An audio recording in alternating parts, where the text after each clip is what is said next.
Hey guys, আসসালামু আলাইকুম। আমি সাইদুল ইসলাম, আবারও চলে আসলাম আপনাদের মাঝে। আজকে সারাদিন মূলত কি কি কাজ করি সেটাই দেখাবো আপনাদের এই ভিডিওর মাধ্যমে। সো গাইস, আমরা পুরুষ মানুষ, আমাদের তো কাজ করতে হবে, এই জন্য সকাল সকাল উঠে পড়লাম। এখন প্রায় 6টা বাজে। প্রথমত আমার পাখিগুলোকে আগে খাবার দিতে হবে, পানি দিতে হবে। তো বালতি নিয়ে চলে গেলাম টিউবওয়েলের ধারে। টিউবওয়েল থেকে পানি নিয়ে চলে আসলাম, পানির পাত্রগুলা পরিষ্কার করে পানি দিয়ে খাবার দিলাম। তো আমিও চা রুটি খেয়ে নিলাম। চা রুটি খাওয়ার পর বেরিয়ে পড়লাম। তো গাইস, আমাদের কিছু জমি ধান লাগানো বাকি ছিল, সেগুলোতে ধান লাগাবো।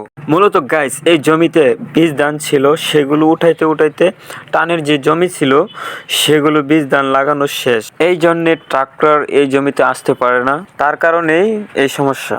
এই জমি কোদাল দিয়ে কুপিয়ে লাগানো লাগবে। তো আমার আব্বা বলতেছিল এই জমিতে এই সিজনে আর ধান লাগাবে না। তো আমি আব্বাকে বললাম, আমি মাটি কুপিয়ে দিব, তোমার যাওয়া লাগবে না, আমি লাগাবো। তো গাইস, আমার পেছনে একটু জমি গতকাল লাগানোর উপযুক্ত করে গেছিলাম, সেইটুকু জমিতে আর একটু মেরামত করে বীজ ধান লাগাবো। দেখতে দেখতে আমার আব্বাও চলে আসলো আমার সাথে কাজ করার জন্য।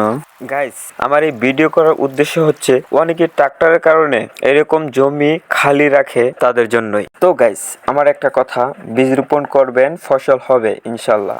ওই একটা কথা আছে না, তিল টুকাইলে তাল হয়, আর বসে বসে খাইলে রাজার ভান্ডারও ফোড়ায়। গাইস, বীজ ধান লাগানোর পরে আরো কিছু সময় কাজ করে বাড়ি ফিরে যাব। তো গাইস, প্রায় 4 ঘন্টা কাজ করার পর এখন বাড়ি ফিরে যাচ্ছি। তো বাড়িতে আসার পরে নদীতে গিয়ে গোসল সেরে নিলাম।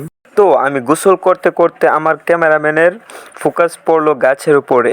ছোট ছোট বাচ্চা পোলায় পান গাছের আগায় উঠে বড়ই পারতেছিল। তো গাইস, এই দৃশ্যগুলো দেখে হয়তো আমার আপনার ছোটকালের স্মৃতি মনে পড়ে যাবে। আমি এইভাবেই বড়ই গাছের আগায় উঠে বড়ই পারতাম। তো গাইস, আপনারা কে কে এইভাবে বড়ই পারছেন অবশ্যই কমেন্টে জানাবেন, আর অবশ্যই শেয়ার করে দিবেন, যাতে এই ভিডিও দেখে আরেকজন কর্মস্থলে উৎসাহিত হতে পারে। আজকের মতো এই পর্যন্তই। সবাই ভালো থাকবেন, সুস্থ থাকবেন। আসসালামু আলাইকুম রহমতুল্লাহ।